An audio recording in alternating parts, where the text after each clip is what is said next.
Honours পরীক্ষা শেষ করে যখন মাস্টার্সে ভর্তি হব ঠিক তখনই আমার বিয়ে হয়ে যায়। যদিও বিয়ের আগে কথা ছিল আমার শ্বশুরবাড়ির লোকজন আমার পড়াশোনা চালিয়ে নেবে, কিন্তু তারপরে তারা আর কথা রাখেনি। খুব দুঃখ পেয়েছিলাম। পরে ফোনে একদিন মাকে বললাম, মা বললেন সংসার করতে হলে মানিয়ে নিতে হয়। আমি মানিয়ে নিলাম। মাস্টার্স পরীক্ষা আমার দেয়া হলো না, কারণ ভর্তিই তো হয়নি। রান্নাঘর থেকে শুরু করে সংসারের যাবতীয় কাজ আমার শাশুড়ি মায়ের অনুমতি নিয়ে করতে হতো। অনেক দিন পুডিং খাওয়া হয়নি, তাই নিজের পছন্দ মতো একটু করে বানালাম, নিজের জন্য এবং সবার জন্য।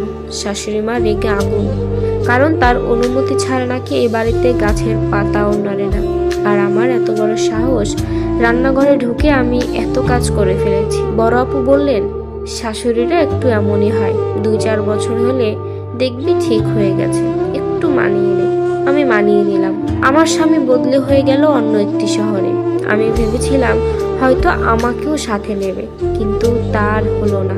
আমাকে থেকে যেতে হলো শ্বশুর শাশুড়ির সাথে। সংসারের সমস্ত কাজকর্ম শেষ করতে করতে আমার অনেক রাত হয়ে যায়। এদিকে আমার স্বামী নাকি আবার বেশি রাত জাগতে পারে না, তাই বেশি রাতে ফোন দেয়া মানা। কাজেই 2-4 দিন পর পর তার সাথে ঠিকঠাক মতো কথা হয়। এমনিতে মেসেঞ্জার কিংবা হোয়াটসঅ্যাপে হাই হ্যালো পর্যন্ত সীমাবদ্ধ থাকে।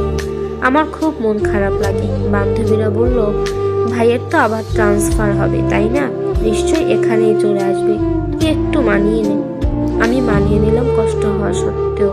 আমার স্বামী প্রতি 1-2 মাসে বাসায় একবার করে আসতো। কানে বিভিন্ন কথার গুঞ্জন আসছিল। সত্যতা যাচাই করার উদ্দেশ্যে একদিন মোবাইল ফোন ঘাটাঘাটি করলাম। সত্যি আমি পুরোপুরি শকড, কারণ সম্পর্ক একজনের সাথে শুনেছিলাম, কিন্তু সেখানে খুব নোংরা ভাষায় 2-3 জনের সাথে মেসেজিং দেখলাম। কাঁদতে কাঁদতে ছোট বোনকে ফোন করলাম। সে আমাকে বলল, স্বামী যদি দূরে থাকে তাহলে এরকমটা হতে পারে, তবে কাছে এলে সব ঠিক হয়ে যাবে, একটু মানিয়ে নাও আপু। আমিও বুকে পাথর জমিয়ে মানিয়ে নিলাম। এর মাঝে আমি সন্তান সম্ভবা হলাম। যেখানে প্রত্যেকের খুশি হওয়া উচিত, সেখানে আমার শ্বশুরবাড়ির লোকজন কেউ খুশি হতে পারল না। তাদের কথা এত তাড়াতাড়ি বাচ্চা নেওয়ার কি আছে? তাছাড়া আমি যদি এখন গর্ভবতী হয়ে যাই, সংসার কে দেখবে? আপাতত বাচ্চাটা নষ্ট করে ফেলাই ভালো। আমি রাজি হলাম না।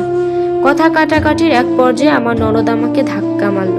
আমি প্রায় ছিটকে গিয়ে আলমারির সাথে ধাক্কা খেয়ে মাটিতে পড়লাম। আমাকে আর কষ্ট করে গর্ভপাত করাতে হলো না। বাচ্চাটা নিজেই জন্মের আগে মরে গেল, আমায় ছেড়ে চলে গেল। বাবা মা আমাকে দেখতে আসলেন। বাবা মা